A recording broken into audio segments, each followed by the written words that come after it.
சுவாமிஸ் கிச்சனில் நாம் பார்க்க போகிற ரெசிபி உடனடியாக செய்யக்கூடிய கோதுமை மாவு அப்பம். ரொம்ப ரொம்ப டேஸ்ட்டாக பஞ்சு போல் இருக்கும். சுலபமான முறையில் செய்திடலாம். இதை எப்படி செய்திடலான்னு பார்த்துருவோம். இதுக்கு தேவையான பொருளும் பார்த்துடலாம். மிக்ஸி ஜார் எடுத்து அதில் 1 கப்பு கோதுமை மாவு எடுத்துருக்கேன். பாருங்கள், நல்லா சலித்து எடுத்துக்கிடுங்க. 250 மில்லி பிடிக்க கப்பு. அதில் அரை கப்பு நாட்டு சர்க்கரை எடுத்துருக்கேன். உங்களுக்கு நாட்டு சர்க்கரைக்கு பதில் வெல்லத்தை பொடி செய்து எடுத்துக்கலாம். இதில் ஒரு பழம், மீடியம் சைஸ் பழம், நான் பாளையங்கொட்டம் பழம் எடுத்துருக்கேன். இந்த பழத்தை எடுத்து அதில் பொடியை கட் பண்ணி போட்டுட்டு ஒரு 1/4 டீஸ்பூன் ஏலக்காய் தூள் சேர்த்து இதில் 2 பிஞ்ச் உப்பு, ஒரு 3 டேபிள் ஸ்பூன் போல் தேங்காய், அதாவது 1/4 கப்பு தேங்காய் போடுங்க. நல்லா டேஸ்ட்டாக இருக்கும் தேங்காய் போட்டால். இப்போ இதில் 1/4 கப்பு தண்ணி விட்டு நல்லா முதல்ல அரைச்சிட்டு வந்துடுங்க. இது நல்லா இன்னும் தண்ணி விடணும். இன்னும் ஒரு 1/4 கப்பு தண்ணி விட்டு நல்லா அரைச்சிட்டு வந்துடுங்க. பாருங்கள், இந்த பக்குவத்தில் இருக்கணும். ரொம்பவும் தண்ணியை அரைச்சி எடுத்துடாதுங்க. இப்படி இருக்கணும்.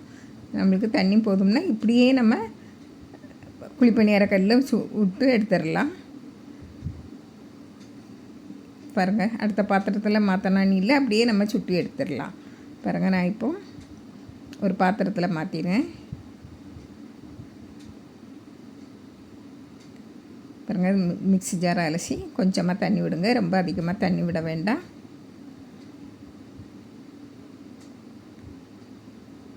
பாருங்கள், நல்லா கலந்து விட்டுடுங்க. நம்ம பழம் நல்லா இந்த பாளையங்கொட்டம் பழம் போட்டிருக்கனால பேக்கிங் சோடா எதுவும் போட வேண்டாம். உங்களுக்கு போடணும் அப்படின்னா வேறு பழம்னா கொஞ்சமாக போட்டுவிடுங்க. ஒரு பிஞ்சு பேக்கிங் சோடா போட்டாலே போதும். நல்லா பஞ்சு போல் இருக்கும். இது பழம் போடுறதுனால வேண்டாம். இப்போ நம்ம நல்லா குழிப்பணியார கல்லில் நல்ல எண்ணெய் சூடானதும் அதில் விட்டுருங்க.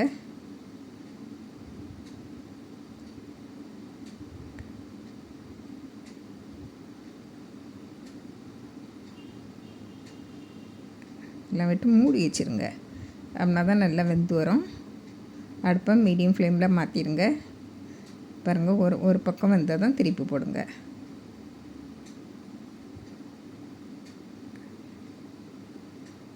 நல்லா சாஃப்டாக இருக்கும். வேறு எந்த மாவும் சேர்க்கணும்னு இல்லை.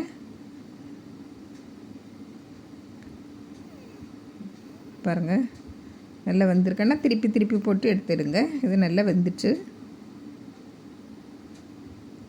நல்லா எண்ணெய் வடிச்சிக்கிட்டு எடுத்துருங்க.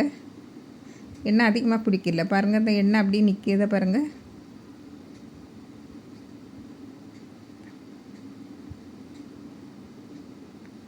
இதே போல் மீதி எல்லாமே சுட்டு எடுத்துடலாம். சுட்டு எடுத்தாச்சு.